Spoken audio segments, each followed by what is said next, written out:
What's up, everybody? I'm Sara. I'm Shauna. I'm Sam. And I'm Bobby. And this is Speaking of Missing Persons.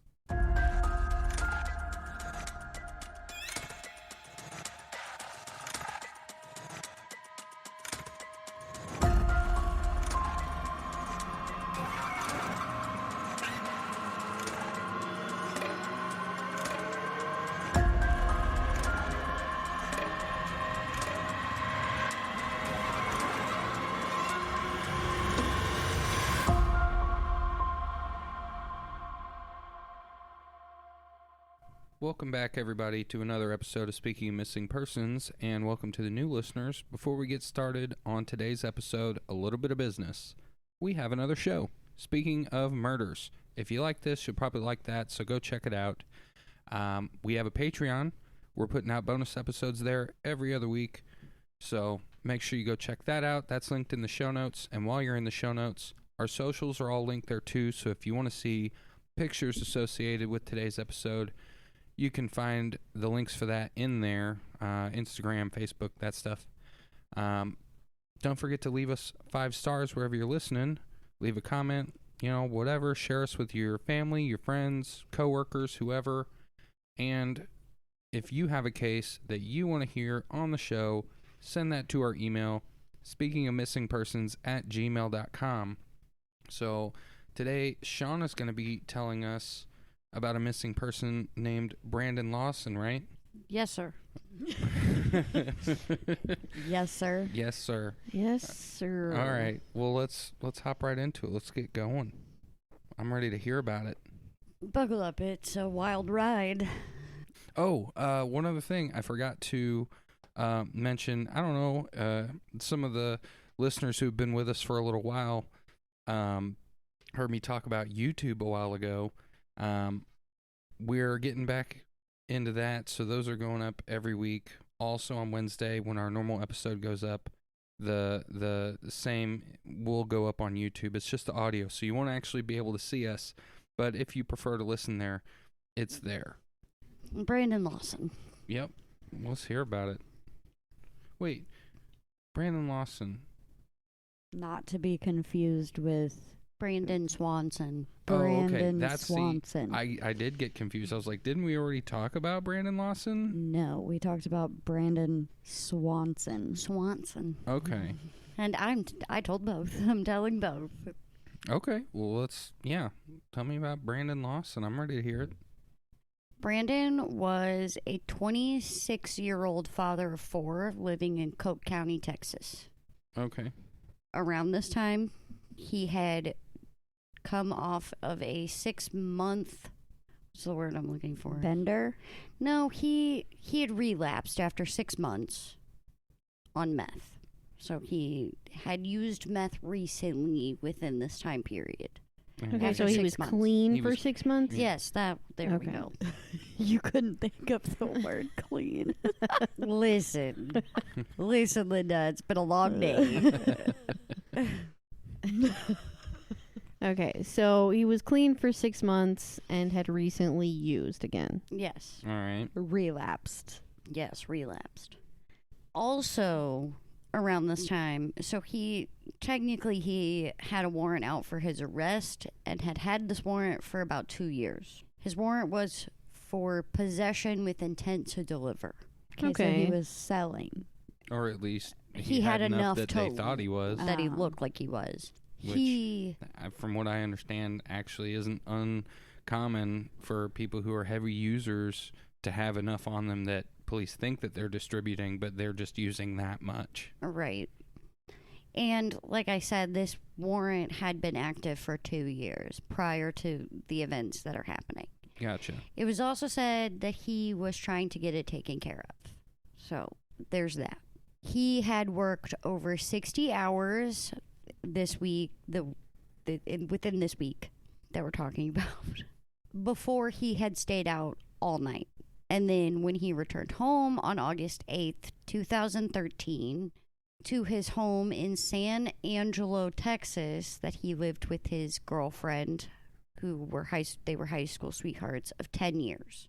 Her name is Lawson. They had gotten into a huge fight over the fact that he had stayed out all night.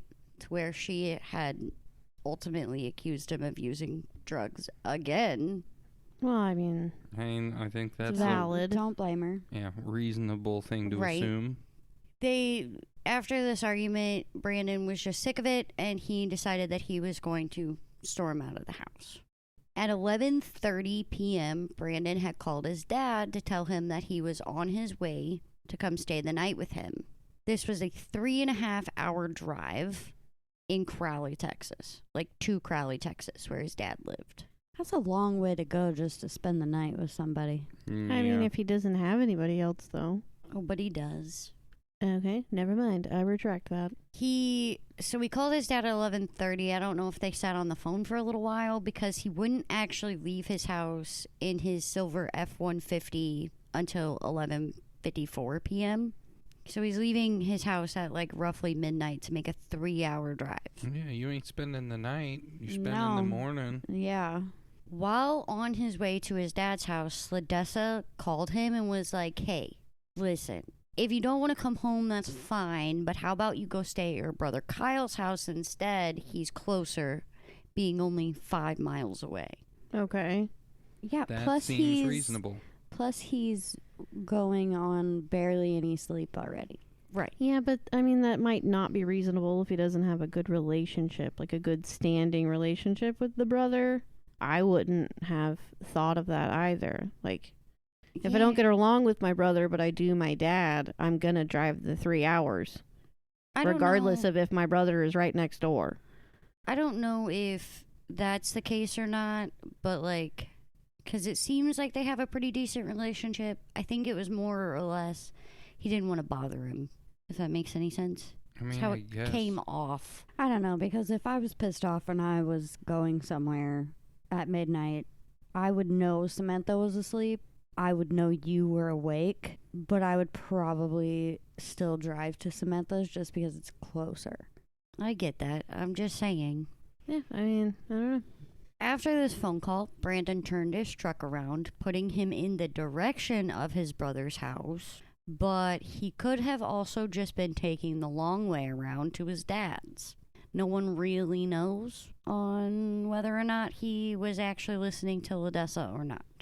On August 9th at 12:30 a.m., Brandon calls his brother Kyle to say that he had ran out of gas.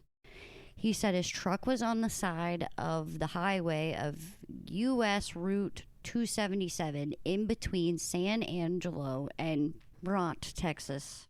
He was about 30 minutes away from the closest gas station in Bront, Texas. And the way his truck was parked, it was kind of parked sideways, so it was blocking the right-hand lane on the highway. And the way that I pictured this highway was it was a 2-lane highway type of deal. It never did say, but that's how they made it sound. Okay. And it was a big-ass truck, so he couldn't rightfully, move it himself. Kyle said Brandon, over the phone call, told him that he used a bad word. Where? It's Route 277. Right. I know it's not funny, but it is.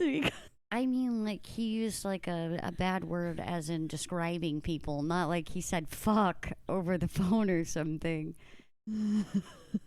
It's the fact that you said he said a bad word, and I'm like, do you not remember the shit you just told me on Monday? Like, Listen. like He said a derogatory word. like a racial slur? Yes, a okay. racial Okay. slur. But it's Okay. the word that they use in this quote I cannot pronounce. Expletives. Okay. Cuss words. Yeah. Except he wasn't, because he was talking about basically 3 Mexicans are chasing me out of town. That is what he's telling Kyle. Except he Okay. said he was calling them derogatory names over Okay. the phone. Okay. Okay. We got you. Kyle then, for like clarification, said that he was talking about like the Mexicans in the neighborhood. I guess they were not friends. Kyle asked Brandon straight up. He's like, "Hey, are you on drugs? Like, did you take did you do drugs before you left the house? Because he's like, this makes no sense to Kyle. Like, he's like, why are you yelling that these Mexicans are chasing you down a highway? Like, that makes no sense. And Brandon completely denied hallucinating or taking drugs, but he was like begging Kyle to hurry to get to him. He's like, please just fucking come here with gas. Like, please. So then Kyle calls LaDessa to let her know what's happening. And she tells Kyle, hey, I'll leave a gas can out on the front porch for you. Just swing by, pick it up. Then she plugs her phone in the truck, her truck. Then she goes in, takes a shower, and goes to sleep because she said Brandon took the only working wall charger. So she plugged it in to charge her cell phone. But would it charge with the truck not on? Some of them Sometimes, do. It yeah. depends on the vehicle. So Kyle, his wife, and 4-year-old daughter get in their truck and drive to Brandon and LaDessa's house and pick up the gas can. They then drive to a gas station where Kyle realizes that his direct deposit hadn't gone through yet, so he can't pay for gas. So he's like, well, fuck it. I'll just drive to Brandon, pick him up, we'll go to the gas station, he can pay for the gas, we'll come back, we'll pick up his truck. Makes sense. Yeah. While Kyle's doing all this, he is trying to call Brandon, but like the connection is just spotty as fuck. So he would like get a hold of him and they would maybe be on the phone for like 30 seconds to a minute and the call would drop, or Kyle or Brandon would be like, I gotta go or whatever. So while Kyle's doing all this and trying to get a hold of Brandon to tell him what's going on, at 12:50 a.m., Brandon made a call to 911 and the dispatch picks up in Robert Lee, Texas. Now, they were so like understaffed that all of their 911 calls were actually going to a nursing home, and the overnight nursing home employees were picking them up. That's weird. Makes sense. Okay, yeah, totally makes sense. I mean, if they're understaffed and you have these people That are there sitting overnight. just to make sure nothing bad happens at this nursing home, you have them answer 911 calls. Yeah, I don't know, but Wait, so they were using the employees at the nursing home as dispatch? Yes. yeah, I don't. That's Don't you weird. have to be trained for that? No. not always. You're just answering a phone and saying, do you need police, fire, or Yeah. ambulance? Pretty much, and giving them a short description on what's going on, and that they're like, hey, this person needs this, over like radios to the cops. I don't. Okay. Especially in a small town. I don't know. So the dispatcher that got the call from Brandon said that it was just a lot of incoherent statements just right together. Quote, Brandon is saying, yes, I'm in the middle of a field. It went unaudible. Pulled some guy over right here towards Albaline on both sides. My truck ran out of gas. There's one car here. The guy is chasing me. It went inaudible. Into the woods. Please hurry. Then the call dropped. So this dispatcher, this is why they should be trained, never reported this to a cop. That's why I didn't. I feel like I'm you have to saying go in through a a small course to town. dispatch. Yeah, I get that. I understand both sides. Yes, they should be trained in some way, shape, or form. But at the same It's time, like there's lots of colleges in small towns that have security guards that are not trained as security. They're just dudes walking around with a flashlight. Like, they've had no formal training. I know. In small towns, like where our parents grew up, you can be an EMT without any freaking training. I know, which is weird. Basically, he ended the call by, like, asking, because I heard it, the dispatch goes, do you need an ambulance? And he goes, no, I need a cop. And then the call dropped. And she didn't send one. 6 minutes later, though, a different person at this dispatch would pick up a call from a trucker that said, hey, this truck is parked hazardously, I don't know, on the side of the highway. I almost hit it because, like, it was obstructing the right lane. Right. And so then that dispatcher would send out a police officer. Yeah, that's hazardous to the public, Samantha. Let's not send a cop to the guy yelling incoherently that he needs a cop, but let's send out a cop to a truck blocking the lane on the highway. Well, at least the cop's on his way. Except for the cop doesn't know what the fuck he's looking for. Like, at all. He just... I mean, he's looking for a truck. That's it. It's parked haphazardly in the street. I'm just going to say, if he's on meth, does meth really create this much drama? I don't know, because in my understanding, you see people who are on meth and heroin passed out in cars with their kids in the back seat. Like, I don't know. Or, literally passed out in the middle of streets. Yeah, like, I don't know. I've never done it. I didn't think it made you hallucinate like acid. I don't think that it's the hallucinations. It's like literally frying your brain. Yeah. Like paranoia. Your brain is so fucked up from constant use of it that it can't make a coherent thought or piece things together in a way that makes sense. A lot of people that I have witnessed on meth, they talk out their ass. Like, they are speaking gibberish the majority of the time. Like, you have no fucking clue. And they have weird ass outbursts of shit. Like, they just yell things at you that don't make any sense. Okay, well, we have no proof he was actually on meth. Right. We just know that he was a drug addict, got clean, relapsed. We don't know what was actually happening. Okay. As soon as Brandon hung up the phone with 911, so for that 6 minutes, he is repeatedly calling Ledessa. Like, just repeatedly. But again, her phone's in the truck.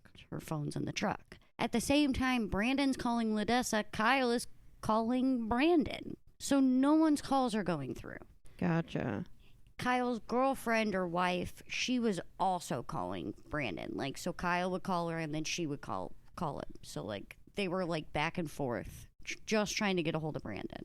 And no one's calls were going through. At 12:57 a.m., Brandon called his neighbor, but the neighbor didn't answer. Because everyone assumes that he called the neighbor to be like, hey, go wake up Ledessa. Right. I need to talk to her. But the neighbor didn't pick up. Then he tried to call Kyle back, but the connection was too spotty that it wouldn't go through. So he is literally standing, like, in a field just with the worst fucking cell phone connection possible. I mean, looking at that stretch of highway between Abilene and San Angelo, it looks pretty rural. Like, it was said that there's houses on this stretch, but they were used as, like, vacation homes. So at the point that this is happening, no one would have been there, like, in any of these places. Right. So none of the calls are going through, but the neighbor tried to call Brandon back 3 times in a row. Those calls wouldn't go through. So this is a whole fucking bullshit of... Just a game of phone tag that nobody can get through to the other person? Basically, at 1:04 a.m., the dispatcher called Brandon back, and he didn't answer, so they left the voicemail. 5 minutes after the dispatch tried to call Brandon, he would call Kyle 3 more times, but none of them would go through. So we know that he is alive at this point. By the time Kyle had made it to Brandon's truck, a cop was already there. Now remember, Kyle knows that Brandon has a warrant out for his arrest. So basically what happens is Kyle pulls over. He's like, yo, this is my brother's truck. He might have just started walking down the road to a gas station. He got tired of waiting on me. He might have just started walking. So Kyle is trying to kind of get this cop to leave because he doesn't know that Brandon called the cops. So at 1:19 a.m. is the last time Brandon would answer the phone. It would just start going straight to voicemail. But right before that, at 1:18, Kyle had been on the phone with Brandon while the cop was standing there, and he said that he sounded out of breath and told him that he was bleeding. He also said, I can see you. I'm right here. So Brandon is telling Kyle that he can see him. Weird. So then Kyle's like, oh, well, my brother says that he can see us. So they started looking and found nothing. So Kyle, that's when he had the thought, oh, maybe it's because he has a warrant out for his arrest. Maybe if I get this cop to leave, he'll come out. Kyle, his wife, got in their truck and drove a little ahead up the road so that they were out of the cops' view, and then waited for 30 to 45 minutes for the cop to leave. They went back after the cop had left, and they get out, and they're like, hey, cop's gone. Come out. No Brandon. Kyle decided, hey, I'm going to leave the gas can. I'm going to take the wife and the kid home. It's fucking almost 2 o'clock in the morning. Right. So that's what he does. At 3 a.m., he's still trying to call Brandon. Kyle is getting absolutely nowhere. It's going to voicemail. At about 5 a.m., Kyle picked up one of his friends and they went back to Brandon's truck. And then they started walking along the highway to see if they could find Brandon. Like, he said he was bleeding, maybe he's stuck somewhere, like, we'll find him. Something. Right. They found nothing. It's weird to me that a cop would just leave this truck blocking the highway. They don't. It just takes them a while to get someone out there. So, around 4 a.m., though, Ladessa finally got her phone. She tried to call Brandon. When he didn't answer, she called Kyle instead. She got filled in on what happened that night, which was crazy. And she was, like, absolutely devastated by this news, but I don't know why, but she didn't report him missing until 9 a.m. So it took her 5 hours just to report him missing. Maybe because they were looking for him on the side of the highway. You know what? You're right. Maybe. Yeah, I wait guess till when they the didn't sun find comes him, they're up and like, look yeah. more in the light. Yeah. And they still don't find him. Yep. Yeah. By 8 a.m., the truck was towed. So it was like, Yeah, Kyle for a talked to small Ladessa. town, they probably couldn't find a 24-hour tow True. company. True. So at 4, Ladessa figures out what happened. By 5, Kyle and his friend are walking the highway. By 8, the truck's picked up. By 9, he's reported missing. And all of his stuff was gone. The keys, the phone, the wallet, all of it was wherever the fuck Brandon was. Or so they thought. Gotcha. So after the truck was picked up and he was reported missing, the officer that went to the scene the night before went back and started looking and saw nothing, not even blood. So they're like, well, if he was bleeding, where? Because like I said, there were houses there, but no one was in them. And they're like, well, if anything had been stepped on, moved, whatever, we would know. It would be visible. So where the fuck is this guy if he was in all of these fields? They believed for a long time that Brandon, basically because he had cash in his 401k from the job that he was working to start, because he was starting a new job that following Monday. They think that he had just walked away, like he was done being a family man, done with Ladessa, done with all of that. But Ladessa said that she didn't think so because he had literally gotten, a paycheck that day, and his bank accounts and all of that haven't been touched. And she said that she doesn't even think that he actually got the check for the 401k yet, because that would take time. Not only that, but why the hell would he call her over and over and over and over? Why would call his neighbors? Right. Like, why would he want to get a hold of people so fucking badly that he'd be like, you know what, fuck it, I'm done, bye? He wouldn't. Over the years, several searches were put together to find Brandon, and they came up with nothing until February 2022, where Brandon went missing. They found human remains that could possibly and potentially be Brandon Lawson's. All right. But as of August 2022, they still haven't actually gotten around to releasing if they were. They're probably still being tested. They do believe that they are Brandon's because they were found with clothes they believe he was wearing. But again, it could be someone completely different, or his clothes could have gotten ripped. And if they've done so many searches over this entire area, how the fuck are they just now finding them? It is weird, especially if he was found close by where his truck was? Yes. Like, it was pretty much exactly where he told fucking Kyle he was, which was 10 minutes down the road and looking at him. And I wonder what happened, like, what, if that is him, I'd be interested to know what, like, he died from. Yeah. I wonder if he got hit by a car. Maybe. Like sideswiped by a car. And that's why he said to the dispatcher, there's one car stopped. Yeah, but he said, this guy's chasing me. Well, maybe he hit him, like accidentally hit him with the car, and the guy was trying to chase him down to see if he was okay.